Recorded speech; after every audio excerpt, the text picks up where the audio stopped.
Imaginez avoir investi dans une startup technologique avant qu'elle ne devienne un géant comme Uber ou Spotify. Vous aurez fait probablement une fortune.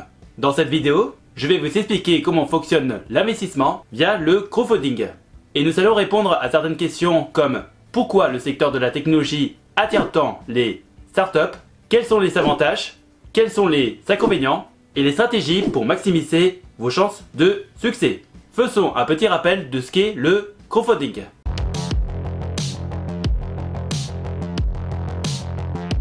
Le crowdfunding, ou financement participatif, permet à un grand nombre de personnes d'investir dans un projet ou dans une entreprise via une plateforme en ligne. C'est une façon moderne et accessible de lever des fonds pour soutenir des idées innovantes, tout en démocratisant l'investissement. Il existe plusieurs types de plateformes, comme celle des dons. Vous soutenez un projet sans retour de financement et vous allez recevoir en échange soit une récompense ou une reconnaissance, et des plateformes comme Kickstarter en proposent. Vous avez également celui passé sur les prêts. Vous prêtez de l'argent qui vous sera remboursé avec des intérêts, souvent pour des projets qui peuvent durer jusqu'à 2 ans, et avec un rendement qui peut varier entre 10 et 12%. Et des plateformes comme l'Antopolis en proposent. Et le dernier type est passé sur l'équité. Vous devenez simplement actionnaire de la startup et bénéficiez de sa réussite à long terme. Des plateformes comme Crowdcop en proposent. Voyons pourquoi le secteur de la technologie attire tant les startups.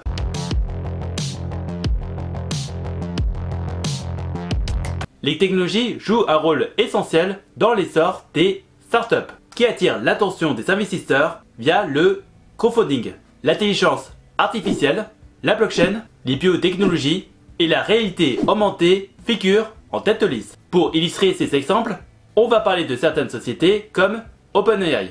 La société d'ailleurs ChatGPT. Grâce à ses solutions basées sur l'intelligence artificielle générative, la société collabore avec des entreprises comme Microsoft pour intégrer ces technologies dans des produits comme Azure ou Office. Dans le domaine de la blockchain, Ripple, une société spécialisée dans les paiements numériques transfrontaliers, a attiré des clients comme Santander ou American Express. Ce type de technologie redéfinit les infrastructures financières, ce qui attire des investisseurs en quête de projets disruptifs. Les biotechnologies connaissent une montée en puissance grâce à des startups émergentes qui explorent des domaines innovants. On peut parler par exemple de la société C-Link, leader dans l'impression 3D biologique. C'est une société qui fournit ses solutions à des laboratoires pharmaceutiques, facilitant des avancées cruciales en recherche biomédicale. Et nous avons les startups spécialisées dans la réalité augmentée, comme Niantic, créateur de Pokémon Go, ou Monster Hunter Now. Ces startups nous montrent bien comment la réalité augmentée peut transformer des secteurs comme les jeux vidéo ou l'immobilier. Donc, si je résume ce que je viens de dire, les startups technologie ne se contentent pas seulement d'imaginer l'avenir. Elles le construisent avec des produits et services concrets pour des clients variés, allant à des consommateurs individuels aux multinationales. Cela rend le secteur d'autant plus attractif pour les investisseurs avisés. Nous allons parler des avantages et des inconvénients d'investir dans les startups.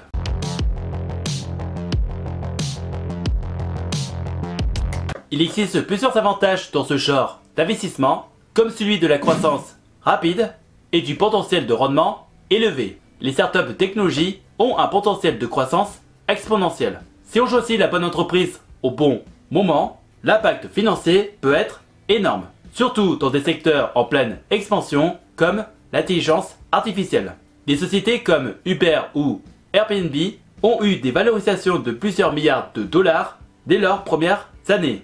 Un autre avantage que je pourrais citer est celui de l'innovation et à la participation des projets avant qu'artistes. Investir dans des startups technologiques, c'est avoir la chance de soutenir des projets qui pourraient révolutionner des industries entières. C'est l'occasion de contribuer à l'innovation et de voir des technologies disruptives émerger sous vos yeux. En investissant dans des sociétés de technologie, vous soutenez le développement de nouvelles solutions, comme des applications qui changent la manière dont nous vivons et travaillons.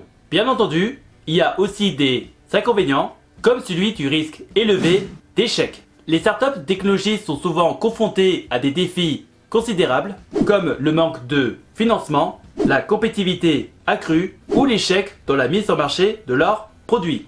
Et tous ces problèmes peuvent créer la faillite de la start-up dès ses premières années d'activité. Selon diverses études, le taux d'échec des startups se situe probablement entre 60 et 90%. Et un autre inconvénient est celui de la dépendance à l'innovation et au talent. Le succès d'une startup repose souvent sur la capacité des fondateurs à innover et à recruter les bons talents. Si l'équipe perd sa vision ou se retrouve sans leader clé, cela pourrait entraîner une baisse de performance. Voyons comment on doit choisir une startup dans nos investissements selon certains critères.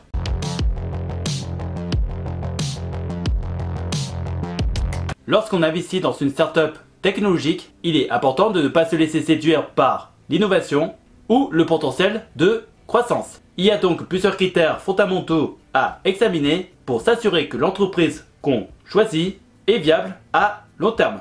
Un des premiers critères à regarder est l'organisation et l'équipe fondatrice. Les fondateurs sont l'un des éléments les plus importants à analyser, puisque ce sont eux qui vont piloter la startup à travers les hauts et les bas. Donc leur qualité est primordiale. Regardez donc le parcours des fondateurs ou de l'équipe dirigeante. Sont-ils experts dans leur domaine? Ont-ils de l'expérience dans le lancement et dans la gestion d'une entreprise? Ont-ils une équipe complémentaire avec un CTO qui a une expertise technique solide? Une startup qui a une équipe fondatrice passionnée et déterminée à résoudre un problème spécifique dans leur secteur peut être plus résiliente face aux défis. La vision à long terme des fondateurs est également un critère essentiel à considérer. Et pour cela, il faut se poser la question suivante. Veux-tu investir dans une entreprise qui se contente de suivre une tendance ou dans une qui cherche à créer une véritable disruption? Les finances d'une startup sont un autre élément à considérer pour évaluer la viabilité et le potentiel de croissance d'une startup. Même si les startups ne sont pas forcément rentables dès leurs premières années, il faut quand même comprendre leurs fondamentaux financiers. Et dans un premier temps, il faut regarder son business model. Quelle est la structure de revenus de la startup? Est-ce qu'elle génère déjà des revenus solides ou est-elle encore dans une phase de pré-revenus? Les startups peuvent se concentrer sur plusieurs modèles économiques comme la vente directe, les abonnements ou la publicité. Un modèle viable avec des sources de revenus diversifiées serait donc plus prometteur. Un autre point à regarder est le burn rate, qui veut dire le rythme auquel l'entreprise dépense son argent. Un burn rate trop élevé, sans une levée de fonds imminente, peut être un signal d'alarme. Il faut aussi analyser la durée pendant laquelle une startup peut continuer à fonctionner, avant d'avoir besoin de nouveaux financements. Regardez aussi les marges bénéficiaires et la rentabilité d'une startup. Si une startup génère des revenus, il faudra donc regarder ses marges bénéficiaires. Et si vous voyez une marge bénéficiaire faible dans un environnement à forte croissance, alors ça peut être acceptable à court terme. Mais si l'entreprise ne parvient pas à améliorer ses marges à mesure qu'elle se développe, cela pourrait poser un problème. Et c'est ainsi que nous n'en ferons pas vers la liberté financière. Si vous souhaitez faire des investissements dans des startups françaises, vous pouvez donc voir la plateforme Sovifod qui en propose régulièrement. Je vous laisse le lien de ma vidéo d'avis dans la description. Si vous avez des questions, n'hésitez pas à me les poser dans les commentaires et j'essaierai de vous donner des réponses claires et précises.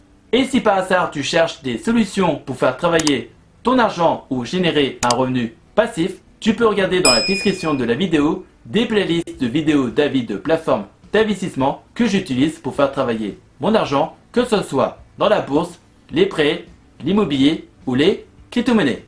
En attendant la prochaine vidéo, je vous laisse avec deux autres vidéos qui s'affichent actuellement sur l'écran. Prenez soin de vous, faites de bonnes recherches et je vous souhaite un bon investissement. À la prochaine!